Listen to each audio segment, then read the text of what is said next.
This is your Tita in China, and today we're going to make something special for the Chinese New Year. In China, they don't really call it Chinese New Year. Usually they call it the Lunar New Year or the Spring Festival. It's one of the biggest, if not the biggest holidays in China, and people often go back to their families and their hometowns to spend time with the entire family. The Spring Festival is also the longest holiday in China. Some companies don't have work for up to 2 weeks, some even 18 days. A lot of the traditional food that is prepared in China can also be found here, like dumplings, rice pudding, or our tikoy, courtesy of our Filipino-Chinese community. But one thing that is common there that is not common here is called the 8 treasure rice. It's usually a big rice pudding with dried fruit, sticky rice, and sweetened red bean. Some come in big sizes like this, or they also come in individual sizes. Usually, if you go to a restaurant, they will have individual sizes, but in homes, you will find them in big sizes for the whole family to share. It's very simple to make, and you can substitute with whatever is available in your area. For the dried fruit, today I'm going to use dried mango, jujube, raisins, and goji berries. To make things easier for me, I'm also going to use canned sweet red beans. You can make your own by boiling 1/2 cup of adzuki beans until they're very soft. Drain the beans, mash it with some sugar to taste, and you're good to go.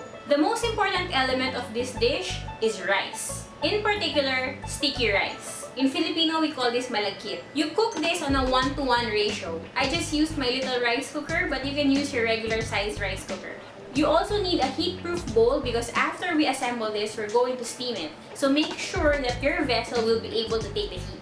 Before we start, we need to butter our bowl. Traditionally, lard is used, but it's not as easy to find good quality lard here in the Philippines, so I just used butter. This is to improve the mouthfeel of the entire dish, as this is actually quite lean. But most importantly, it prevents the rice pudding from sticking to the bowl. The most traditional way of making this dish is to make sure that all of the fruits form a hexagonal pattern on the bowl. That way, every member of the family who cuts into the rice pudding will have an equal serving of all the fruits that we have. Another way is to just evenly distribute the fruit. That's actually quite easier, so that's what I'm gonna do. I want to put the goji berries on the very top because I feel like it's more attractive that way. Next, I'm going to put raisins. Next, I'm going to put the jujubes. I have halved these, and I'm going to place the red part on the outside of the bowl. Next, we're going to arrange our strips of dried mango.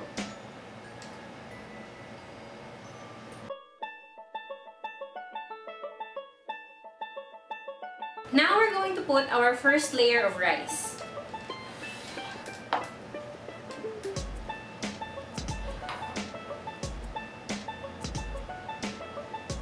This rice is not sweetened, it does not have anything on it, it's just plain rice. Make sure that you pack the rice down firmly. After we've put the first layer of rice, we're going to put a layer of sweet red beans.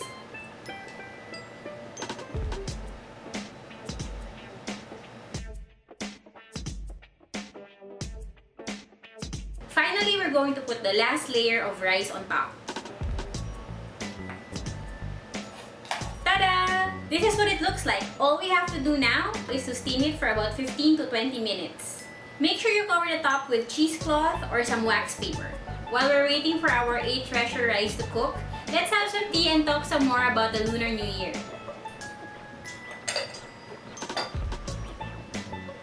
Aside from what I said earlier about what the Chinese actually call the Chinese New Year, what you might not know is that the Chinese New Year actually marks the largest human migration in China, if not the world. This year alone, the government is expecting about 3.5 billion journeys within China alone. Not only are the tickets for buses, trains, and airplanes so expensive, it is also very difficult to get.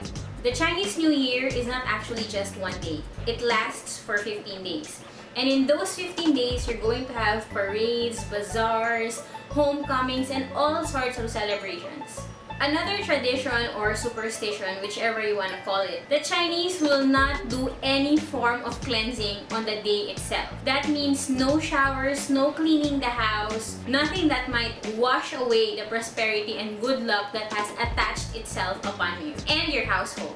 One of the booming businesses in China, especially during Chinese New Year, is renting a boyfriend or a girlfriend. Because you're going home for the holidays, and especially if you're getting up there in the age, your parents or your grandparents will ask you, where's your boyfriend? Where's your girlfriend? When are you gonna get married? So to lessen that pressure, a lot of people hire fake boyfriends or girlfriends. Yung iba namang superstitions and beliefs are common knowledge na, or siguro common lang rin dito sa atin sa Pilipinas. And that is tons and tons of fireworks to drive away evil spirits, wearing red underwear, eating food that's specially for the Chinese New Year like our 8 treasure rice, and rice pudding, which is our tikoy, candied fruit, and lots of oranges. And of course, there are also a lot of regional variations. For example, in the southern parts of China, they like setting out bowls of rice, bowls of coins. In other parts, they slaughter entire lamb or entire pigs. The idea is to bond over good food and share stories and to spend time with your family. A lot of Chinese don't work in their own hometowns anymore. So this is the only time that they have with family. I think our 8 treasure rice is done, so let's go check it out. Tada! Eto na siya! So pretty!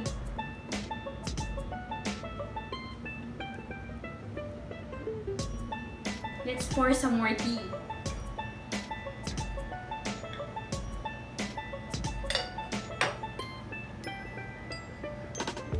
The butter or the lard will also help the sheen of the entire dish. So I mentioned earlier that the rice doesn't have any seasoning, it has no sugar, no anything, just plain malagkit with water. And that's because when you serve this, you're going to pour over honey or a simple syrup on top. So I already went ahead and did that in the kitchen. All we have to do now is to taste it.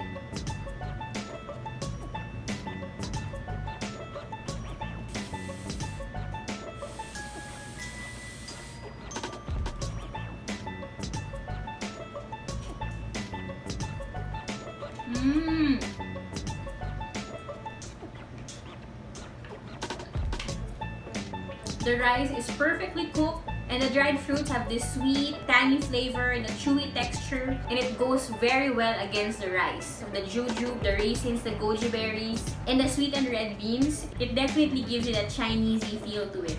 And I mean, look at it, it's so festive.